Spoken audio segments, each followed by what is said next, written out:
Goodbye. My name is Nirmayi and she is my friend Vaidehi. Our model is purifying of water. So now I will tell you what we use for this model. We use 2 beaker, 1 funnel, cotton, cloth and muddy water. Filtrations are of many types like chlorination, sedimentation, decantation and etc. So now I will tell you how our model works. So first we have to pour this muddy water into this funnel which has cotton and cloth in it. It will purify the water and we will get clear water into this jar. So this water is not drinkable because the germs are still present here.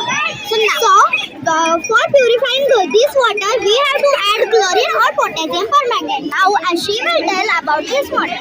So in this model we have these 4 layers of big stone, small stone, sand and cotton. These 4 layers purify the water and we get clear water into this jar. This is how our model works. Thank you.